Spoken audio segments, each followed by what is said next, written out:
नमस्कार। आप देख रहे हैं आपके साथ मेरी बात और मैं प्रिय रंजन भारती। आप सबका बहुत बहुत स्वागत है। खेल का मैदान और चुनावी अभियान दोनों एक तरह के हुआ करते हैं, क्योंकि खेल के मैदान में भी जो सही खिलाड़ी होता है वो अपनी पिच पर ही प्रतिद्वंदी खिलाड़ी को लाने की कोशिश करता है और उसे मात देता है। इस चुनाव में भी और अक्सर चुनावों में भी यही होता आया है, इस बार कहीं ज़्यादा दिख रहा है। 2 बार के सरकार चलाने वाले और देश दुनिया में अच्छी ताकत से भारत की श्रेष्ठता का झंडा बुलंद करने वाली मोदी सरकार जब इस चुनाव में देश के विकास के लिए एक भारत श्रेष्ठ भारत और दुनिया भर में भारत की श्रेष्ठता, सामाजिक और न्यायिक विकास के लिए एक राजनीतिक विमर्श का वातावरण खड़ा किया, तो बाकी जो उनके विरोधी खिलाड़ी हैं उन्हें ये पच नहीं पाया। यानी फिर कांग्रेस इसके काट में उतर आई और उसने विमर्श को उल्टा जवाब देने की कोशिश की। पूरी घेरेबंदी इस तरह की करने का प्रयास किया कि किस तरह से इसे टुकड़ों में बांट दिया जाए और इस विमर्श को खंडित करके चुनावी अभियान को दूसरे रास्ते पर ले जाया जाए। ये कोशिश तो की गई, लेकिन खिलाड़ी मजा हुआ है।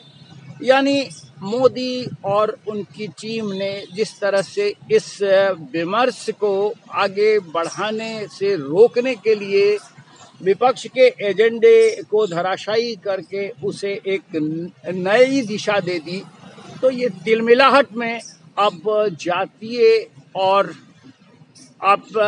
जातीयता के साथ साथ जो दलित और अल्पसंख्यक यानी मुस्लिम समाज है उसके बीच में ये हवा बनाने लग गए हैं कि संविधान खत्म हो जाएगा, ये आएंगे अगर तो फिर भारत खत्म कर देंगे, संविधान खत्म कर देंगे, आरक्षण खत्म कर देंगे, देश के टुकड़े कर देंगे।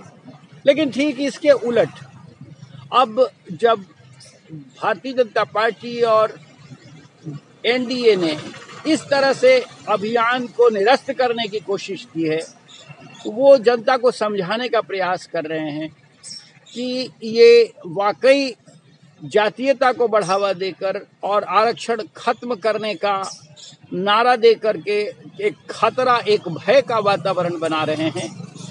न तो आरक्षण कभी खत्म होगा और न ही देश में जातीयता सर्वोपरि होगी, लेकिन इसके बावजूद ये इसी घिनौनी हरकत पे उतर आए हैं और अब जो राजनीतिक विमर्श का वातावरण बनाया जा रहा था उसे निचले स्तर पे और सबसे निचले पायदान पर ले जाकर उन्होंने मतदाताओं को भरमाने की कोशिश शुरू कर दी। पहले भी कांग्रेस यही करती आई है।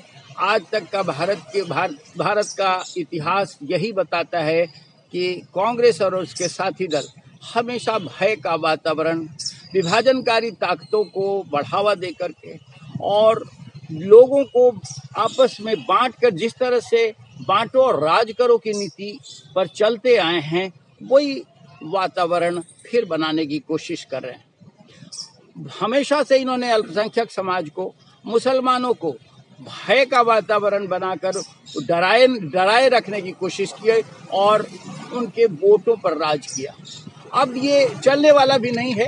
हो सकता है कि अल्पसंख्यक यानी मुसलमान समाज अब भी एक तरह के ऐसे हथकंडे में फंसा हुआ हो, लेकिन उससे निकलने की कोशिश भरसक वो कर रहा है। उसके सामने विकल्प भी हैं और जो इस सरकार का परफॉर्मेंस है उस परफॉर्मेंस में कहीं कोई इस तरह का गुरेज नहीं है, कोई विभेद नहीं है। इसे देख करके भी जो पढ़ा लिखा तबका है, जो पढ़ा लिखा समाज है, वो जागरूक हो उठा है और मतदाता इन सब से आगे जाकर चीज़ों को समझ रहे हैं। बड़ी बारीकी से वो देख रहे हैं कि वाकई कौन देश का हित करना चाह रहा है और किसके हाथ में विकास का एजेंडा है, और साथ साथ ये भी देख रहे हैं कि कौन हमें लड़ाने की कोशिश कर रहा है। क्योंकि आपने पिछले विधानसभा चुनाव जो 3 राज्यों में हुए, वहीं आपने देखा कि जाति आधारित गणना कराने का एक मुद्दा बनाया गया, इसे देशव्यापी आयाम देने की कोशिश की गई। लेकिन जब बिहार में जाति आधारित गणना हो गई, गणना की रिपोर्ट की अनुशंसाओं के आधार पर आरक्षण दे दिया गया, जो वंचित समाज था उसे आरक्षण का लाभ मिल गया और अब वो उस सरकार की टीम का हिस्सा है पार्टी जिन्होंने ये गणना करवाई थी, यानी नीतीश कुमार का जनता दल यू अब नरेंद्र मोदी की सरकार के साथ है और एनडीए का हिस्सा है। फिर ये टाए फिस हो गया मुद्दा, लेकिन अब इसके निचले पायदान पर इसे ले जाने की कोशिश की जा रही है। दलितों को और अति पिछड़े समाज को और मुसलमानों को ये भय दिखाने की कोशिश की जा रही है। जवाब में अब मोदी सरकार ने और एनडीए ने जिस तरह से आरक्षण को दूसरे समुदायों के बीच में बांटने और समाज को तोड़ने की बात कह के इन्हें ललकारा है, तब ये खुद फंदे में फंसते हुए नजर आ रहे हैं। अब वोटों को बांटने की और विभाजित करने की और सत्ता को झटकने की कोशिश जिस तरह से निचले पायदान पर जाकर के इस भाजपा विरोधियों ने शुरू कर दिया है, उससे मतदाता भी रूबरू हो रहे हैं। मतदाताओं में ये अलग जगह है कि वाकई उनका हितकारी कौन है और किसे वो साथ लेकर के चले, किसके साथ जाएं, तभी उनका भला होगा। अब चुनाव का तीसरा फेज हो चुका है। तीसरे फेज में मतदाताओं ने गर्मी और तल्खी घटने के बाद जिस तरह से बढ़ चढ़कर मतदान में हिस्सा लिया है, उसे भी भरमाने की कोशिश ये कर रहे हैं कि ये जो केंद्र में सरकार है उसके खिलाफ वोट है। ये तो खैर अब कहा नहीं जा सकता कि कौन सा मतदाता किसे वोट कर रहा है, लेकिन जो रुझान, जो संकेत साफ आ रहे हैं, अब भी देश में एक तरफ जो एनडीए की मोदी सरकार है उसका कार्यकाल और उसकी परफॉर्मेंस, उसके किए हुए कामकाज और एक ठोक बजाकर बढ़िया सरकार देने की जो कवायद है, जो उनका विमर्श है, वो लोगों को रास आ रहा है और लोग फिर उसी की तरफ जाते हुए दिख रहे हैं। विपक्ष की गोलबंदी का प्रयास, जातीयता को कुत्सित घेरों में बांट करके और लोगों को भरमाने का, समाज को बांटने का प्रयास और मुसलमानों को डरा करके रखने और उनका वोट झटकने का प्रयास भी इन्हें हासिल नहीं हो पा रहा है कि ये सफलता तक पहुंचे। ऐसे में ये तय मानिए कि जो 7 चरणों के मतदान तक जाते जाते निश्चित रूप से भारतीय जनता पार्टी और उनकी सरकार जो तीसरी बार आने का, 400 पार जाने का नारा देते हुए लोगों को आकर्षित कर रहे हैं, उसके आगे विपक्ष धराशायी होगा और फिर निश्चित रूप से आने वाले 4 जून को जो मतदान के नतीजे आएंगे उसमें सब औंधे मुंह गिर जाएंगे।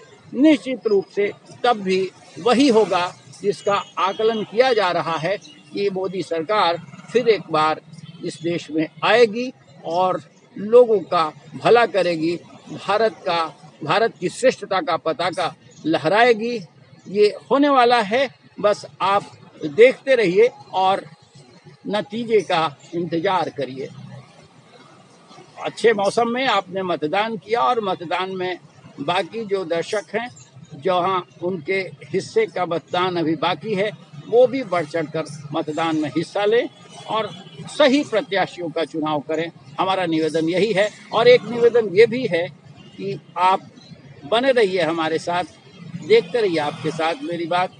हम आपके साथ अपने विमर्श को साझा करते हुए फिर मिलते हैं। आज के अंक में बस इतना ही। नमस्कार।